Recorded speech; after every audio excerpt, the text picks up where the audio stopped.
வணக்கம் வாசகர்களே. இன்று நாம் கேட்கப் போகும் கதை அம்மா ஒரு கொலை செய்தாள். எழுதியவர் அம்பை. எழுதிய ஆண்டு 1971. அம்மா என்றதும் பளிச்சென்று சில நிகழ்ச்சிகள் மட்டுமே நெஞ்சை குத்துகின்றன. அக்கா கல்யாணி அடிக்கடி மயக்கம் போட்டு விழுந்து கொண்டிருந்தாள். புரிந்து கொள்ளும் வயதில்லை எனக்கு, 4 வயது. விடிகாலையில் கண் விழிக்கிறேன்.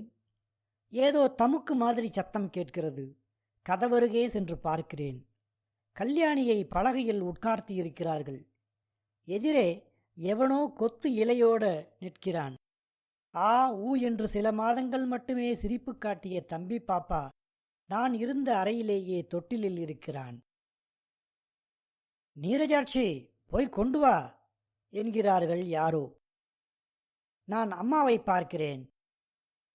கருநீல புடவை நினைவில் இருக்கிறது. தலைமயிரை முடிந்து கொண்டிருக்கிறாள். என் அறையை ஒட்டிய சின்ன அறையில் அம்மா நுழைகிறாள். தலைப்பை நீக்குகிறாள். கையில் இருந்த சிறு கிண்ணியில் மெல்ல தன் மார்பிலிருந்து பால் எடுக்கிறாள். கண்களில் நீர் கொட்டுகிறது. விடிகாலை இருட்டோடு குளியலறையில் புதைக்கப்பட்டிருக்கும் பெரிய தவளைக்கு அடியில் விறகு வைத்து வெந்நீர் காய்ச்ச அம்மா எழுந்திருக்கிறாள் தினமும். ஒரு நாள் நான் அவளை பார்க்கிறேன். அம்மாவின் தலைமயிர் முடிச்சவிழ்ந்து தொங்குகிறது. குந்தி உட்கார்ந்திருக்கிறாள் அம்மா. கூந்தல் பாதி கன்னத்திலும் பாதி காதின் மேலும் விரிந்து கிடக்கிறது. அடுப்பு பற்றி கொண்டதும் குனிந்து பார்த்த அம்மாவின் பாதி முகத்தில் தீயின் செம்மை வீசுகிறது. அன்று அம்மா சிவப்பு புடவை வேறு உடுத்தியிருக்கிறாள். உற்று பார்த்து கொண்டே இருக்கையில் டக் என்று அவள் எழுந்து நிற்கிறாள். கூந்தல் முட்டு வரை தொங்குகிறது. விலகியிருந்த தலைப்பினூடே ஊக்குகள் அவிழ்ந்த ரவிக்கை அடியே பச்சை நரம்போடிய வெளியேறென்ற மார்பகங்கள் தெரிகின்றன. எங்கிருந்தோ பறந்து வந்து அங்கே நின்ற அக்னியின் பெண்ணாய் அவள் தோன்றுகிறாள். அவள் அம்மாவா? அம்மாதானா? காளி காளி மகா காளி பத்ரகாளி நமோஸ்துதே என்ற ஸ்லோகம் ஏன் நினைவிற்கு வருகிறது? அம்மா அம்மா தலையை திரும்பி பார்க்கிறாள். இங்கே என்ன செய்கிறாயடி? பேச முடியவில்லை. உடம்பு வியர்க்கிறது. வீட்டில் ஹோமம் நடக்கிறது. அம்மாவின் உதட்டின் சிவப்பாலோ குங்குமத்தின் தீட்சணியத்தாலோ கொழுந்து விட்டெறியும் ஜுவாலையின் பிம்பமே அவளாகப்படுகிறது. அக்னியே ஸ்வாஹா என்று ஸ்வாஹாவை நீட்டி முழக்கி நெருப்பில் நெய்யை ஊற்றுகிறார்கள். அந்த ஸ்வாஹாவின் போது பார்வை நெருப்பின் மீதும் அம்மாவின் மீதும் போகிறது. எண்ணெய் தேய்த்து குளிப்பாட்டுகிறாள் அம்மா. புடவையை தூக்கிச் செருகியிருக்கிறாள். வெளுப்பாய் வழவழ என்று துடை தெரிகிறது. குனிந்து நிமிரும்போது பச்சை நரம்பு ஓடுகிறது. அம்மா, நீ மாத்திரம் ஏமா இவ்வளவு வெளுப்பு? நான் ஏமா கருப்பு? சிரிப்பு. ஓடி, உன் அழகு யாருக்கு வரும்? நிகழ்ச்சிகளில் ஒரு சம்பந்தமும் இல்லை. அம்மாதான் அவற்றின் ராணி. அசுத்தங்களை எரித்து சுத்திகரிக்கும் நெருப்பு அவள். ஒரு சிரிப்பில் மனத்தில் கோடானு கோடி அழகுகளை தோரணமாட வைப்பவள் அவள். சிருஷ்டிகர்த்தா. அவள் மடியில் தலை வைத்து படுக்கும்போது நீண்ட மெல்லிய தன் என்ற விரல்களால் தடவி, உனக்கு டான்ஸ் கற்றுத் தரப்போறேன், நல்ல வாகான உடம்பு என்றோ, என்ன அடர்த்தியடி மயிர் என்றோ சர்வசாதாரணமான ஒன்றைத்தான் சொல்வாள். ஆனால் மனத்தில் கொல் என்று எதுவோ மலரும். அம்மாவை பற்றிய இத்தகைய உணர்வுகளை அம்மாவே ஊட்டினாளா, நானே நினைத்தேனா தெரியவில்லை. என்னுள் பல அழகுகளுக்கு விதை ஊன்றிய போது தன்னுள் அவள் எதை ஸ்தாபித்துக் கொண்டாளோ தெரியவில்லை.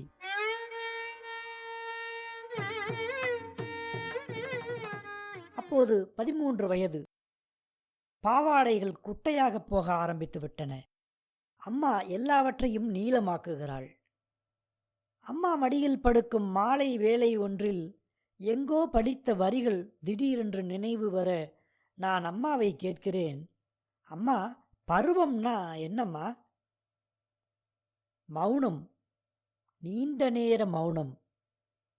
திடீரென்று சொல்கிறாள், நீ இப்படியே இருடியம்மா, பாவாடை அலைய விட்டுண்டு ஓடி ஆடிண்டு.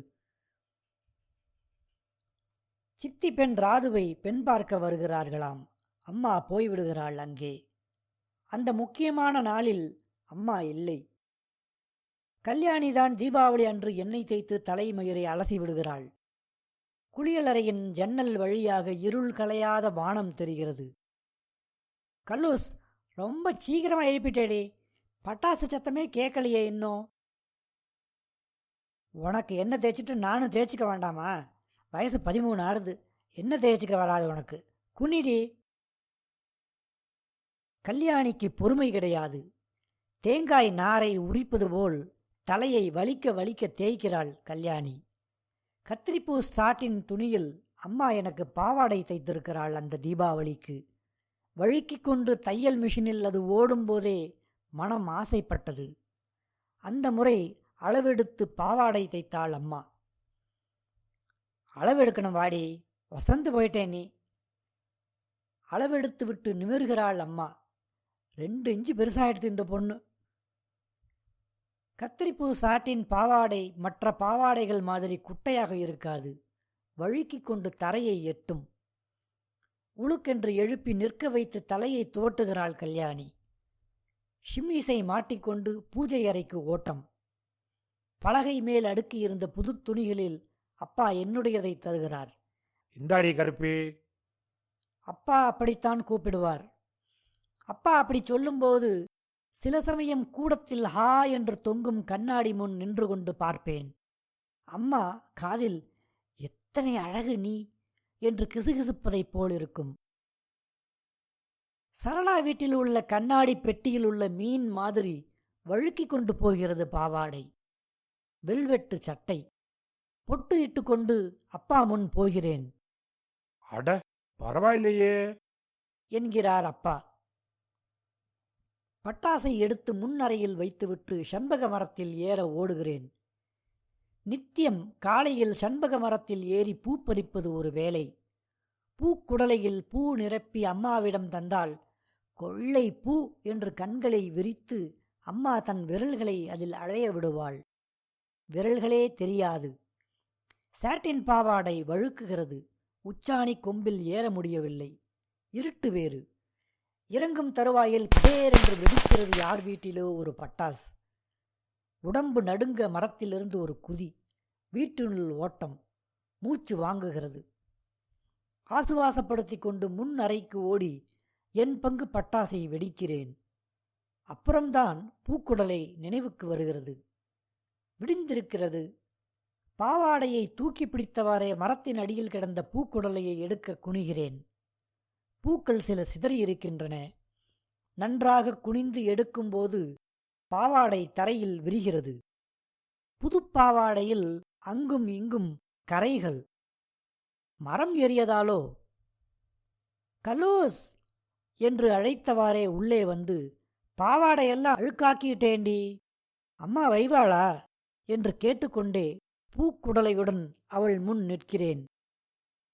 கல்யாணி ஒரு நிமிடம் வெறிக்க பார்த்துவிட்டு அப்பா என்று கூவிக்கொண்டே போகிறாள்.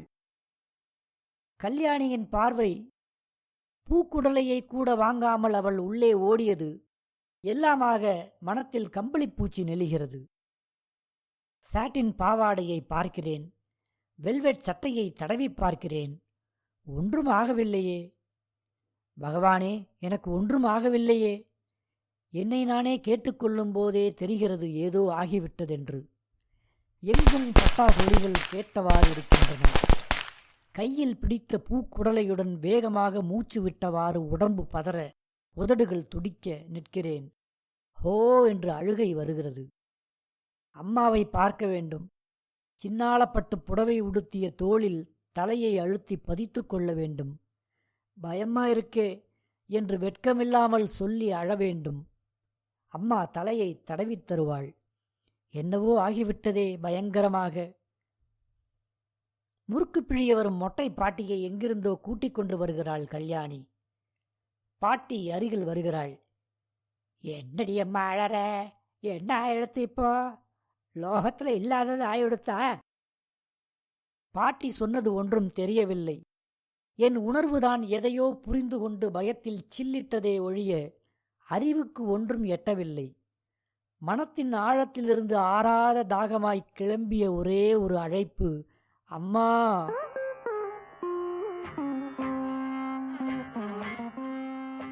5 வயதில் ஒருமுறை காணாமல் போய்விட்டதை மீண்டும் நினைக்கிறேன். பெரிய பூங்கா ஒன்றில் நீல் இருள் கவிவது தெரியாமல் நடக்கிறேன். திடீரென்று இருளும் மரங்களும் ஓசைகளும் அமைதியும் மனத்தில் பயத்தை உண்டாக்குகின்றன. அப்பாதான் தேடி பிடிக்கிறார். ஆனால் அம்மாவை பார்த்ததும் தான் அழுகை பீரிடுகிறது. அம்மா பக்கத்தில் போட்டுக்கொள்கிறாள், தடவித் தருகிறாள். ஒன்றும் ஆகலையே, எல்லாம் சரியா போயிடுத்தே என்று மெல்ல பேசுகிறாள். சிவந்த உதடுகள் நெருப்பு கீற்றாய் ஜ்வலிக்க தன் முகத்தை என் முகத்தின் மீது வைக்கிறாள். இப்போதும் எங்கேயோ காணாமல் போய்விட்டதைப் போல் அடித்துக் கொள்கிறது. கீழே உட்கார்ந்து முட்டங்காலில் தலை பதித்து அழுகிறேன். எதுவோ முடிந்து விட்டது போல் தோன்றுகிறது. தியேட்டரில் சுபம் காட்டிய பிறகு எழுந்து வெளியே வருவதைப் போல் எதையோ விட்டுவிட்டு வந்தார் போல் தோன்றுகிறது. அந்த சமயத்தில் உலக சரித்திரத்தில் எனக்கு ஒருத்திக்கு மட்டுமே அந்த துக்கம் சம்பவித்தது போல் படுகிறது.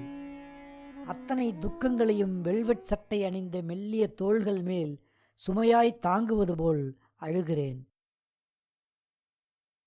இருவருமாக இருந்த மாலை வேளைகளில் அம்மா இது பற்றி ஏன் சொல்லவில்லை என்று நினைக்கிறேன். மனத்தை வியாபித்த உணர்வு பயம் மட்டுமே. புதுச் சூழ்நிலையில் புது மனிதர்களிடையே உண்டாகும் சாதாரண பயம் அல்ல. பாம்பை கண்டு அலறும் மிரளலில் அரண்டு போய் வாயடைத்துப் போகும் பதைப்பு. மன மூளைகளிலெல்லாம் பயம் சிலந்தி வலைகளாய் தொங்குகிறது. வெளுத்த உதடுகள் பிளந்து கிடக்க பார்த்த உருவம் மனத்தில் தோன்றுகிறது. மண்டை கல்லில் மோதிவிட்டது. என் முன்னே மென் சிவப்பாய் வழுக்கையாய் நடந்து கொண்டிருந்த தலை திடீரென்று குகை வாயாய் திறந்து கரும் சிவப்பாய் ரத்தம் பீரிட்டு வந்தது. நிமிடத்தில் ரத்தம் தலையில் கொட்டியது. இரத்தத்தையே வெறித்துப் பார்த்தேன்.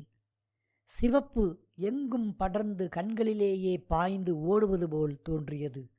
மனம் மீண்டும் மீண்டும் அரற்றியது. ஐயோ, எத்தனை ரத்தம், எத்தனை ரத்தம்! வாயில் ஓசையே பிறக்கவில்லை. இரத்தப் படுக்கை. கிழவன் வாய் திறந்தது. கண்கள் வெறித்துப் போனது. நெஞ்சை துருத்தி கொண்டு நிற்கிறது.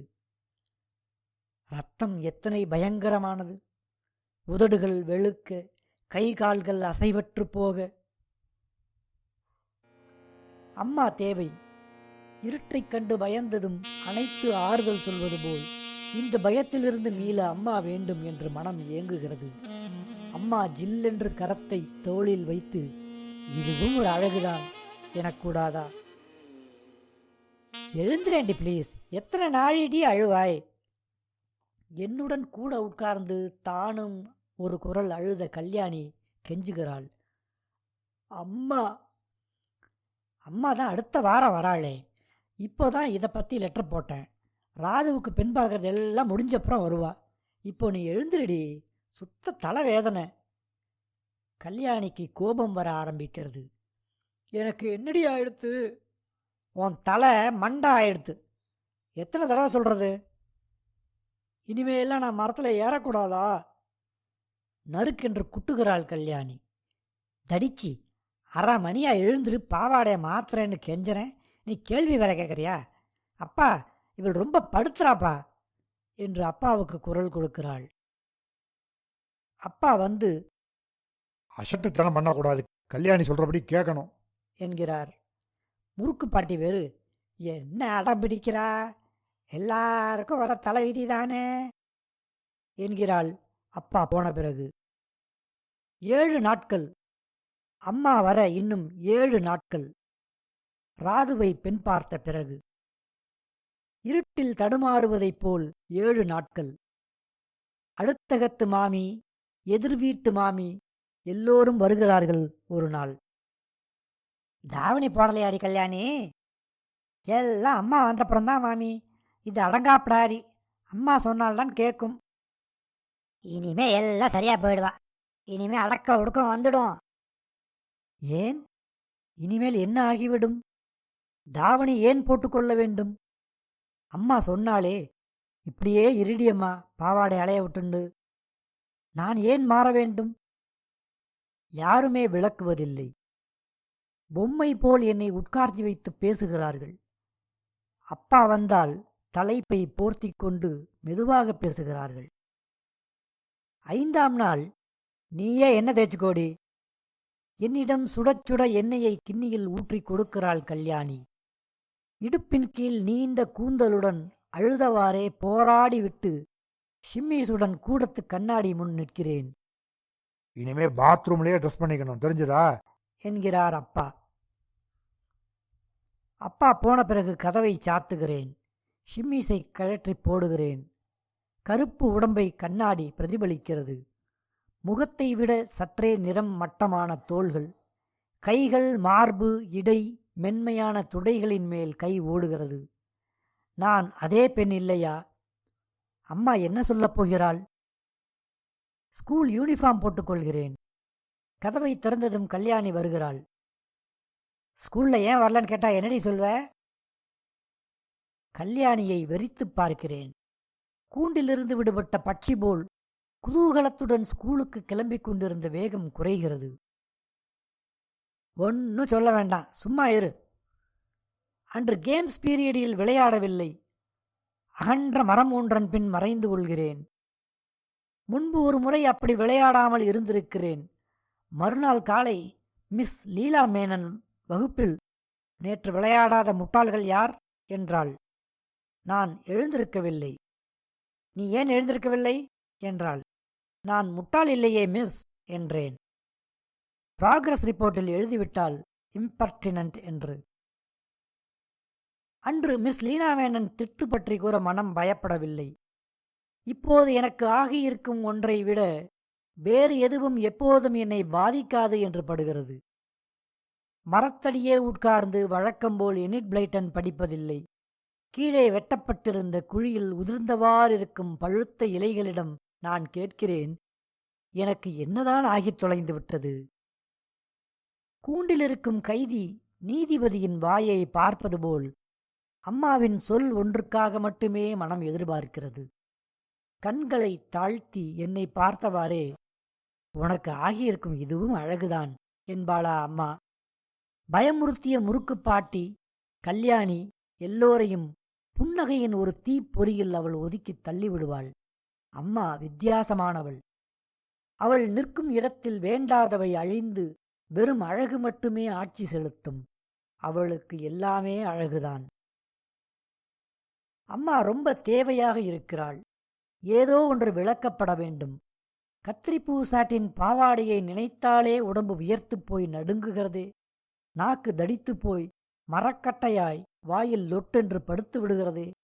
திடீரென்று இருட்டு கவிழ்ந்து கொள்கிற மாதிரியும், திரும்பி பார்ப்பதற்குள் நங் என்ற சத்தமும், இரத்தப் பெருக்கும், நீண்டு கட்டையாய்ப்போன உடலும் இந்த இருட்டில் தோன்றுவது போல இருக்கிறதே. அதை மென்மையான வார்த்தைகளால் யாராவது விளக்க வேண்டும். நான் யாருமே இல்லாமல் இருப்பது போல் உணர்கிறேன்.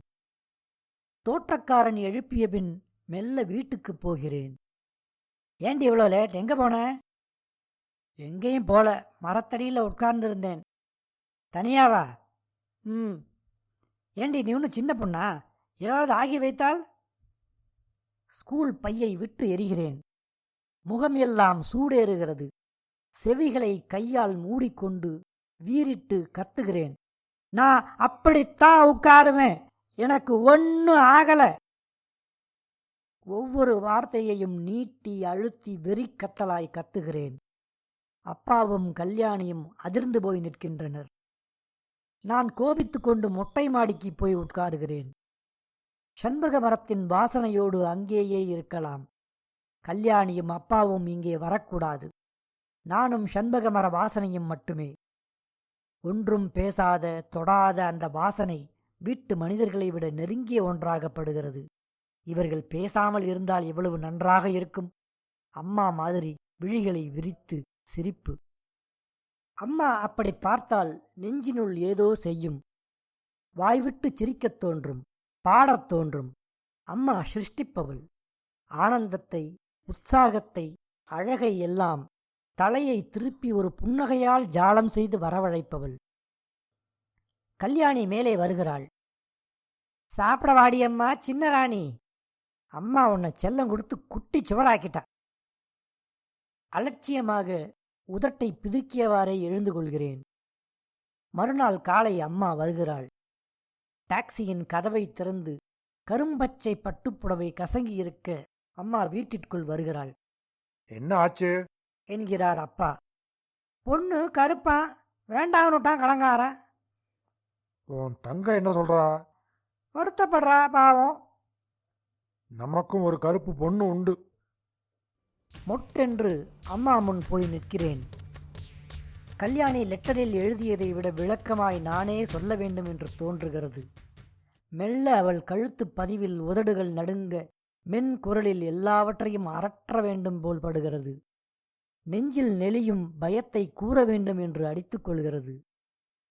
ஏதோ மர்மமான ஒன்றை, இரவு படுத்துக்கொண்டதும் தொண்டையை அடைத்து கொள்ள வைக்கும் உணர்வை, என் உடம்பே எனக்கு மாறுதலாகப்படும் தவிப்பை அம்மா விளக்கப் போகிறாள் மெல்ல என்று அவள் முகத்தையே பார்க்கிறேன். வாழைத்தண்டு போல் நீண்ட கரங்களால் அவள் என்னை அணைக்கப் போகிறாள். நான் அழப்போகிறேன் உரக்க. அம்மாவின் கூந்தலில் விரல்களை துளைத்து பெருத்த கேவல்களுடன் அழப்போகிறேன். அம்மா என்னை பார்க்கிறாள். நான் ஒரு கணம் ராதுவாய் அவள் கண்முன் மாறுகிறேனா என்று தெரியவில்லை. உனக்கு இந்த இழவுக்கு என்னடியே அவசரம்? இது வேற இனிமே ஒரு பாரம். சுளீர் என்று கேள்வி. யாரை குற்றம் சாட்டுகிறாள்? ஒளியில்லா கேவல்கள் நெஞ்சை முட்டுகின்றன. அம்மாவின் உதடுகளும் நாசியும் நெற்றிக் குங்குமமும் மூக்குப் பொட்டும் கண்களும் இரத்த நிற ஜுவாலையை உமிழ்வது போல் தோன்றுகிறது. அந்த நெருப்பில் அவள் மேல் போர்த்தியிருந்த தேவஸ்வரூபம் அவிழ்ந்து விழ நிர்வாணமான வெறும் மனித அம்மாவாய் அவள் படுகிறாள். அந்த ஈரமில்லா சொற்கள் பட்டா கத்தியாய் எழுந்து முன்பு முளைவிட்டிருந்த அத்தனை அழகுகளையும் குருட்டுத்தனமாக ஹதம் செய்கிறது. தீராத பயங்கள் கரும் சித்திரங்களாய் நெஞ்சில் ஒட்டிக்கொள்கின்றன. அக்னியே ஸ்வாஹா. அசுத்தங்கள் மட்டும் எரிக்கப்படவில்லை, மொட்டுக்களும் மலர்களும் கூட கருகிப் போயின.